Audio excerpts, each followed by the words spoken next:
भिक्षाम देहि। अब इनका ये रूप देखकर कई लोग कई तरह की बातें कर रहे हैं, मगर बाबा का यह रूप नया है क्या? आपको लग रहा होगा, मगर मुझे नहीं लगता है कि बाबा का यह रूप नया है। जिस दिन वो सवाई माधोपुर में चुनाव लड़ते हुए आशा मीणा के जूता मारने वाली बात कही थी, लोगों ने कहा था किरोड़ी फंस गया है, मगर बाबा रो नहीं रहे थे। चुनाव परिणाम जिस दिन निकलता उस दिन हंसने की तैयारी कर रहे थे। रंग बदलना खांटी नेताओं से कोई सीखे, जो रंग न बदले वो नेता क्या। तो डॉक्टर साहब सारे रंग में नजर आ रहे हैं।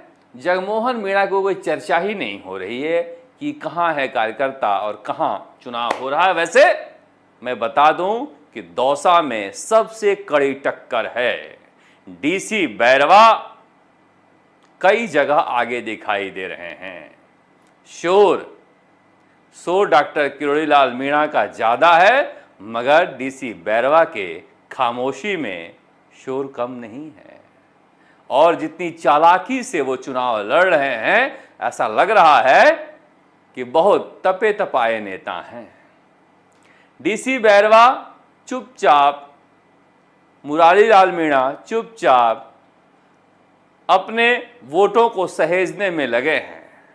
जो हालत हनुमान बेनीवाल की हो रही है, उनके कोर जो जाट वोट बैंक में सेंधमारी से दौसा में भी डॉक्टर किरोड़ीलाल मीणा के मीणा वोट बैंक में अच्छी खासी सेंधमारी हो रही है, मगर ये इतना चुप्पा वोट है।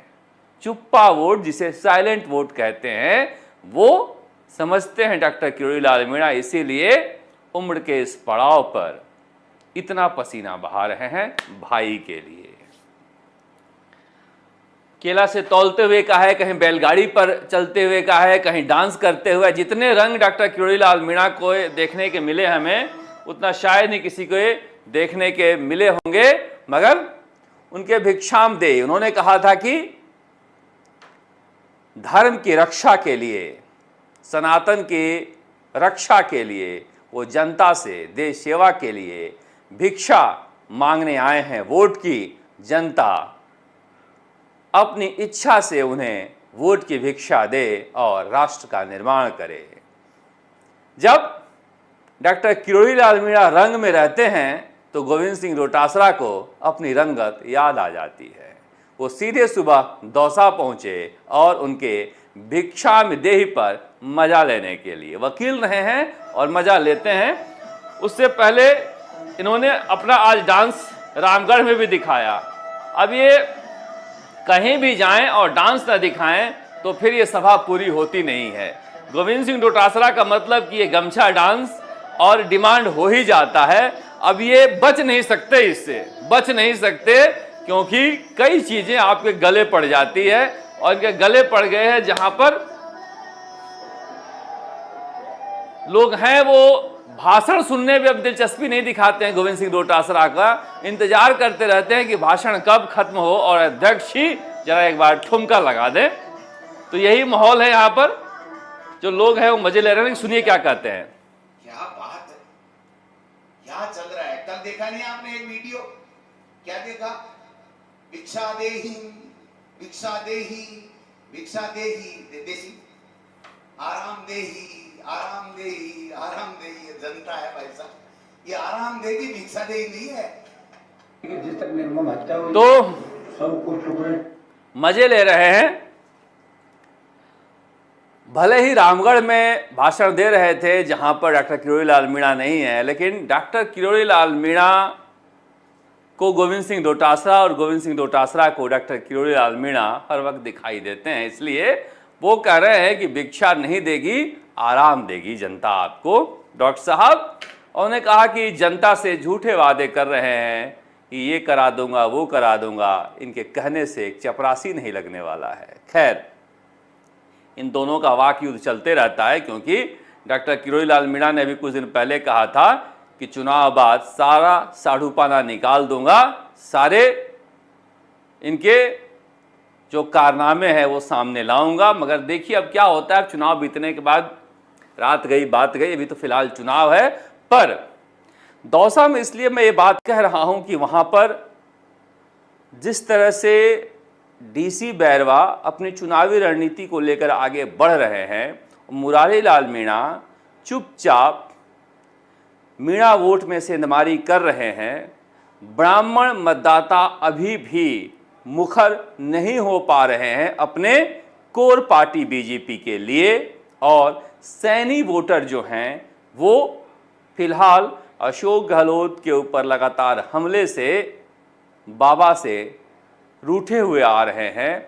ऐसे में डॉक्टर किरोड़ी लाल मीणा एक एक समाज को साधने में लगे हैं। मैं जब गया था तो कुम्हार समाज के साथ मीटिंग कर रहे थे। आज प्रेस विज्ञप्ति आई है कि कोली समाज ने भी समर्थन दिया है। तो समझिए कितना कड़ा मुकाबला है वहां पर, क्योंकि मुरारी लाल मीणा, मैं मानता हूं मुरारी लाल मीणा मीणा नेताओं में सबसे चतुर नेता हैं, भले ही उनकी सूरत भोली भाली हो। डीसी बैरवा बिना तामझाम के साथ जिस तरह से अकेले घूम रहे हैं, और उस इलाके में कांग्रेस कार्यकर्ता इतना ज़्यादा है कि मैसेज भेजने में आसानी हो रही है, जबकि बीजेपी का संगठन वहां कई सालों से खत्म हो चुका है।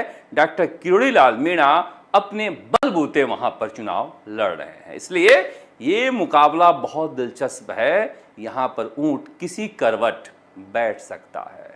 मगर खींवसर में क्या है? खींवसर में जो हमारे रिपोर्टर जा रहे हैं, संवाददाता जा रहे हैं वहां पर, वो कह रहे हैं कि देखिए थली इलाके में जो गढ़ है हनुमान बेनीवाल का, वहां पिछली बार 12,000 वोट आए थे, तो इस बार 15,000 वोट आ सकते हैं। यानी जो 2200 का नुकसान हुआ था उससे ज़्यादा थली 2000 से वो जीते थे, तो थली जो है कम से कम 3000 की भरपाई कर देगा। अगर ऐसा होता है तो हनुमान बेनीवाल के लिए आसानी हो सकती है। बीजेपी इतना ज़्यादा वहाँ पर नेताओं की फौज लगा रखी है कि नेताओं की फौज बहुत ज़्यादा काम आती नहीं है। अब सतीश पूनिया आज गए थे, अब जाकर वहाँ पर ये कहना, संखवास गांव है वहाँ पर, ये जाकर कहना कि हम नागौर को बांग्लादेश नहीं बनने देंगे, मुझे लग रहा है कि इस तरह के बयानों से बचना चाहिए। ज्योति मिर्धा भी पिछली बार बोल गई थी कि हम तालिबान नहीं बनने देंगे। अब हनुमान बेनीवाल का वहाँ पर इतना ज़्यादा वर्चस्व रहा है और किसी की सभा को कभी भी बिगाड़ सकते हैं, तो गुस्सा आना लाजमी है। मगर इस बार बीजेपी वहाँ पर सबसे ज़्यादा ताकत के साथ लड़ रही है, पर भीतर घात सबसे ज़्यादा वहाँ है। भीतर घात इसलिए कह रहा हूं कि कई बीजेपी के नेता हमारी खबर के अनुसार बीजेपी के साथ अंदर वहां पर चोट कर रहे हैं। 2013 में कुचेरा में जहां पर नागौर में आए थे नरेंद्र मोदी, वहीं कुचेरा में कल भजन लाल शर्मा भी जा रहे हैं। मुख्यमंत्री की सभा के बाद क्या बनेगा, क्या बिगड़ेगा, वो हम बताएंगे। मगर वो एक अलग दौर था, हनुमान बेनीवाल का एक अलग दौर है। अब मैं देखता हूं कि दिव्या मदेरणा कहती हैं कि सुबह के 4 बजे तक पैर पकड़ रहे हैं। मैंने कहा ना, डॉक्टर किरोड़ी लाल मीणा, हनुमान बेनीवाल, ये कभी भी किसी वक्त कहीं भी रंग बदल सकते हैं। ये खांटी नेता हैं, रंग बदलना इन्हें बेहतर तरीके से आता है। अगर ये हाथ जोड़े, सौम्य स्वभाव में, सर झुकाए हुए, मुंह से शहद निकालते हुए दिखाई दे रहे हैं, तो यह मत मानिएगा कि ये इनकी कमजोरी है। ये चतुर राजनेता हैं, इनकी एक चाल भी हो सकती है और वो चुनाव को उठाना भी जानते हैं। आज देखिए जो वहाँ पर हत्याकांड हुआ जोधपुर में, जो सबको हिला कर रख दिया ब्यूटिशियन का, उसके घर वालों को लेकर आज हनुमान बेनीवाल खींवसर में आ गए। गड्ढे के अंदर गाड़ दिया और इतनी निर्मम हत्या थी। हर कोई जो देखता है सुनता है वो दिल जलाने वाली घटना थी। और पुलिस कमिश्नर से लेके सरकार के अंदर जो पुलिस का आलाधिकारी है, वो इस चीज को लेकर ज्यादा सीरियस नहीं थे। लगातार राष्ट्रीय लोकतांत्रिक पार्टी और कई संगठन आंदोलन कर रहे थे और सरकार ने दबाव के अंदर, परिजनों के दबाव के अंदर, जब इनको ध्यान नहीं देने दिया तो ये अपने समाज के छात्रावास के अंदर तेजा मंदिर में बैठ के आंदोलन कर रहे थे और न्याय की गुहार लगा रहे थे। आज मुलजिम की गिरफ्तारी हुई है और पुलिस कह रही है कि अपराध हम तो परिजनों को गिरफ्तार करेंगे। पुलिस की ये दादागिरी राजस्थान में कतई नहीं चलने देंगे। पुलिस गलत तरीके से पंगा ले रही है। पहले उस निकम्मे डीसीपी को हटाए, उन तमाम अधिकारियों को हटाए जिनकी साठगांठ मुलजिमों के साथ थी। हनुमान बेनीवाल सीबीआई जांच की मांग कर रहे हैं और उनका मानना है कि जोधपुर में जिस तरह से ब्यूटिशियन का हत्याकांड हुआ है वो भौरी हत्याकांड जैसा है। हो सकता है उसके पास कई सफ़ेदपोश नेताओं और अधिकारियों के राज हों जो ख़त्म करना चाह रहे हैं। वो इस चुनाव में एक नया तड़का लेकर आए हैं। अब ये कितना कामयाब हो पाता है नहीं हो पाता है, मगर कहा ना मैंने कि इन नेताओं का दिमाग एक अलग स्तर पे चलता है। उसका मुकाबला बीजेपी कैसे कर पाएगी पता नहीं, मगर बहुत ज़्यादा प्रवासी नेता घूम रहे हैं नागौर में। मैंने पहले भी कहा था इतने प्रवासी नेता पता नहीं किस काम आएंगे। वैसे गोविंद सिंह डोटासरा कल जा रहे हैं खरनाल में, सुबह तेजा जी का दर्शन करेंगे और उसके बाद सभा को संबोधित करेंगे। मैं सोच रहा था कि गोविंद सिंह डोटासरा अगर बीजेपी को जिताना नहीं चाहते हैं तो फिर खींवसर में क्या करने जा रहे हैं, वहाँ क्या बंट रहा है कांग्रेस का। मगर कांग्रेस में 3-4 तरह के गुट हैं। जो आधिकारिक कांग्रेस है जिसके मुखिया गोविंद सिंह डोटासरा हैं, उनका मानना है कि खींवसर में हम जीत सकते हैं। जिस तरह से उनका मानना है कि सलूम्बर में हम जीत सकते हैं, रामगढ़ में हम जीते हुए हैं। खैर अपनी अपनी मान्यता होती है, मगर क्या कांग्रेस के नेता, क्या मिर्धा परिवार के बचे हुए नेता हरेंद्र मिर्धा और उनके बेटे कांग्रेस के लिए वोट मांग रहे हैं क्या? पता नहीं, पता कीजिएगा गोविंद सिंह डोटासरा जी, क्योंकि उनका दुश्मन पहला हनुमान बेनीवाल है या बीजेपी का, ये भी कांग्रेसियों को पता करना ज़रूरी है। खैर खींवसर के चुनाव में बहुत कुछ घट रहा है। अब सब कुछ डिपेंड करता है कि ज्योति मिर्धा कैसे कैरी करती हैं इस चुनाव को। दुर्ग सिंह चौहान कितना कम हमला बोलते हैं हनुमान बेनीवाल पर, क्योंकि मैंने कहा ना वहाँ 1 लाख के आसपास जाट हैं, वही डिसाइड करेंगे। दूसरी गैर जाट जातियाँ बीजेपी के वोट बैंक को ऐड कर सकती है, बीजेपी को जिता नहीं सकती है। फिलहाल वहाँ कांटे का मुकाबला है। 13 तारीख तक कोई भी जीत या हार सकता है। रामगढ़ में सारी फौज उतार दी है कांग्रेस ने।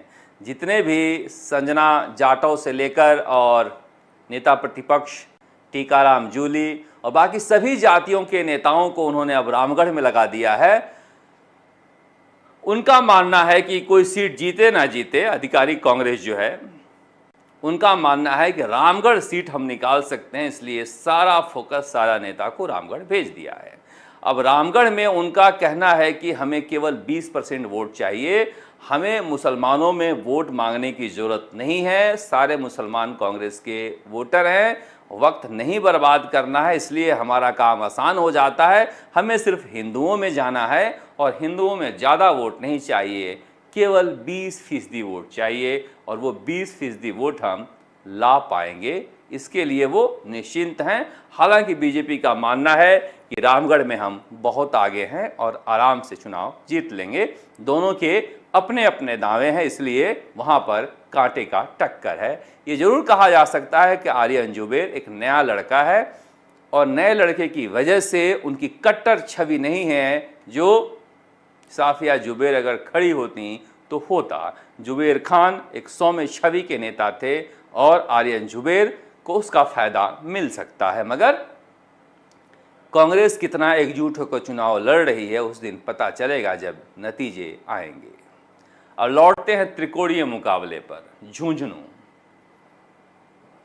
देवली उनियारा गए थे आज मुख्यमंत्री भजन लाल शर्मा, बदन राठौर, वहाँ के प्रभारी हैं हीरालाल नागर, कन्हैयालाल चौधरी, इन्हीं सब के भरोसे वहाँ पर चुनाव है, इसलिए देवली उनियारा की बात कर लेते हैं पहले।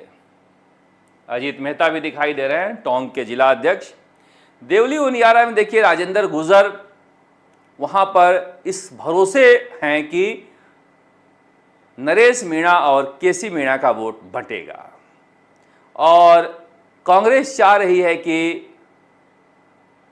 बीजेपी किसी भी तरह से हारे, चाहे कोई जीते, और उसकी यही वजह है कि वहाँ पर शांति धारीवाल, रघु शर्मा या फिर आप कह लीजिए अशोक गहलोत के बेटे वैभव गहलोत, इनको भेजा जा रहा है ताकि बीजेपी के कोर वोट बैंक में सेंध लगाया जा सके, कम से कम बीजेपी को वहाँ रोका जा सके, क्योंकि राजेंद्र गुर्जर आज बेहतर स्थिति में दिखाई दे रहे हैं। वैसे नरेश मीणा का मानना है कि हम चुनाव जीत चुके हैं। खैर, कॉन्फिडेंस रहता है जो चुनाव लड़ता है, क्योंकि हरीश मीणा का अब भी मानना है कि केसी मीणा चुनाव जीतेंगे। अब कैसे जीतेंगे, कौन कैसे वोट देगा पता नहीं, मगर इस त्रिकोणीय मुकाबले में अगर कांग्रेस का वोट बंटता है तो फिर बीजेपी वहां पर आगे दिखाई दे रही है। मगर जिस तरह से कांग्रेस ने 2 दिनों में वहां पर लगातार कोशिश की है, और अब कहा जा रहा है कि 10 नवंबर को दौसा के बाद सचिन पायलट, देवली उनियारा भी आ सकते हैं या आ ही रहे हैं, तो फिर कांग्रेस का फोकस देवली उनियारा पर हुआ है और केसी मीणा की स्थिति सुधर सकती है। केसी मीणा की स्थिति सुधरेगी तो किसका वोट काटेंगे, राजेंद्र गुर्जर का या नरेश मीणा का, पता नहीं। मगर अभी तक प्रभावी मीणा नेताओं का दौरा कांग्रेस का वहां पर नहीं हो रहा है, जबकि मीणा वोट बैंक सबसे ज़्यादा है। अब हरीश मीणा का दौरा दौसा में क्यों नहीं हो रहा है, मुरारी लाल मीणा का दौरा देवली उनियारा में क्यों नहीं हो रहा है, ये समझ से परे है। मगर खिंवसर के बजाय गोविंद सिंह डोटासरा का दौरा झुंझुनू में क्यों नहीं हो रहा है, यह भी समझ के परे है। अब देखिए कांग्रेस में हो क्या रहा है कि हम किस नेता को बुलाएं, किस नेता को नहीं बुलाएं, कौन नेता आएगा तो कद बढ़ेगा, कौन नेता चाहता है कि हम वहां नहीं जाएं तो कैंडिडेट हार जाए। अब शेखावटी में जाटों के सबसे बड़े नेता के रूप में उभरे हैं प्रदेश अध्यक्ष गोविंद सिंह डोटासरा, मगर वो झुंझुनू अब तक नहीं जा रहे हैं या नहीं गए हैं, जहां पर जाट वोट बैंक सबसे महत्वपूर्ण है। तो फिर क्या इसका दोष कैंडिडेट को दिया जाएगा या प्रदेश अध्यक्ष अपने बूते फैसला लेंगे? मगर कांग्रेस में काम करने की संस्कृति अलग है। वहां पर कहा जा रहा है कि अमित ओला ने अच्छी रिकवरी की है, और जो उनका स्ट्रेंथ था मैन टू मैन जाने का, शीशराम ओला का या ब्रिजेंद्र ओला का, पिछले 2-3 दिनों में उन्होंने अच्छा काम किया है। मुसलमानों में भी पैठ बढ़ी है, जो नाराज़गी थी एससी और मुसलमानों की उसकी कम हुई है। अगर ऐसा होता है तो जाट बड़ी संख्या में ओला परिवार के साथ आ सकते हैं। लोग कहते हैं कि ओला परिवार ऐसे ही चुनाव लड़ता है, फंसा रहता है मगर आखिरी में निकल जाता है, और कांग्रेस को भी लगता है कि अमित ओला को नया होने का फायदा मिलेगा। कांग्रेस 2 दिनों में कहा जा रहा है कि अच्छी रिकवरी की है वहां पर, मगर ये सब कुछ डिपेंड करता है कि राजेंद्र गुढ़ा कितना मजबूती के साथ चुनाव लड़ रहे हैं। राजेंद्र गुढ़ा राजपूतों में नहीं घूम रहे हैं, राजेंद्र गुढ़ा ज़्यादा घूम रहे हैं एससी और मुसलमानों में, जहां पर उनका होल्ड 13 तारीख तक बरकरार रहता है या नहीं रहता है, उसी पे डिपेंड करता है कि अमित ओला की स्थिति क्या होगी। आज के दिन में राजेंद्र भामू आगे दिखाई दे रहे हैं त्रिकोणीय मुकाबले में। जहां पर भी देश भर में जहां पर भी त्रिकोणीय मुकाबला होता है वहां बीजेपी प्लस होती है, ये बात छिपी हुई नहीं है और यहाँ कोई अपवाद भी नहीं है। अब एक और जगह त्रिकोणीय मुकाबला है, वह सलुम्बर में। सलुम्बर सीट कांग्रेस श्योर मान के चल रही है कि रेशमा मीणा जीती हुई हैं। अब इसको जयपुर में बैठे कांग्रेसियों को छोड़कर वहाँ तो कोई कह नहीं रहा है। कह रहे हैं कि अशोक चांदना जो हैं बहुत ज़्यादा चाणक्य हैं चुनाव लड़वाने के, और उन्हें रघुवीर मीणा को मना लिया है। अब रघुवीर मीणा इतने ही बड़े नेता होते तो 5 चुनाव से हार रहे होते, मगर खैर कहा जा रहा है कि कांग्रेस वहाँ पर रिकवर की है। इस बात में कोई इफ एंड बट नहीं है, पर अगर कांग्रेस वहां रिकवर होती है तो वोट काटेगी वो बाप पार्टी के, जितेश कटारा के। रेशमा मीणा अगर मजबूत होती हैं तो वो जितेश कटारा का वोट काटेंगी, और वहां पर फिर शांता मीणा के लिए रास्ता आसान होगा। त्रिकोणीय मुकाबले में मैंने कहा ना, त्रिकोणीय मुकाबले में देश में कहीं भी, केवल राजस्थान नहीं, चुनाव होता है तो फिर बीजेपी को फायदा होता है। मगर ये बात हम 84 में नहीं कर सकते जहां पर ठाकुर साहब नजर आ रहे हैं।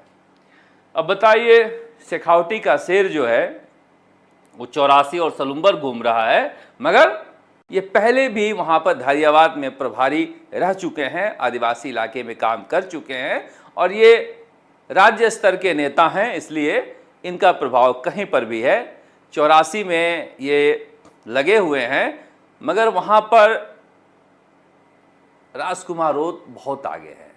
देखिए, आगे है ऐसा कहा भी नहीं जा सकता। बीजेपी ने आरएसएस के जरिए, वनवासी कल्याण परिषद के जरिए वापसी तो की है, मगर समस्या क्या है कि वहां पर पहाड़ी इलाके में जो बूथ बने हुए हैं, चुनाव के दिन बाप पार्टी के कार्यकर्ता, राजकुमार रोत के फॉलोअर ज़्यादा युवा हैं, वो अपने विरोधियों को कहा जाता है कि बूथ पर जाने नहीं देते, लिहाजा सारा प्रचार धरा रह जाता है। अब किस तरह से प्रशासन का इंतजाम वहां पर किया गया है फीडबैक के जरिए, उस पर डिपेंड करता है, मगर मार्जिन इतना ज़्यादा है 84 में कि वहां पर रोत का रौब चल रहा है। ये स्थिति है वहां राजस्थान की सियासत का। मगर ये ओला की तस्वीर थी जो मैं आपको कह रहे थे कि वो व्यक्तिगत लोगों से मुलाकात उन्होंने शुरू की है और इसका असर वहां पर दिखाई दे रहा है, ऐसा कहा जा रहा है। मगर ओला परिवार में शीशराम ओला और ब्रिजेंद्र ओला के बाद तीसरी पीढ़ी को इतनी आसानी से लोग स्वीकार करते हैं या नहीं करते हैं, यह देखना दिलचस्प होगा। ये नुक्कड़ सभाओं के जरिए वो कोशिश कर रहे हैं माहौल को बदलने की। ये सतीश पूनिया को मैं कह रहा था कि नागौर दौरे पर है, सतीश पूनिया का कॉन्फिडेंस इन दिनों हाई है और कॉन्फिडेंस में ही कभी कभी कई बातें निकल जाती हैं, इसका नुकसान हो जाता है। मगर सतीश पूनिया खूब पसीना बहा रहे हैं। देखिए, एक ऐसा कार्यकर्ता है बीजेपी के पास जो बिना पद के लालच में मेहनत करता हुआ दिखाई देता है। 4 साल की मेहनत के बाद भी कुछ नहीं मिला, फिर भी वो लगातार इस तरह से खिंउसर मेहनत कर रहे हैं। क्या पता इनकी मेहनत रंग लाए।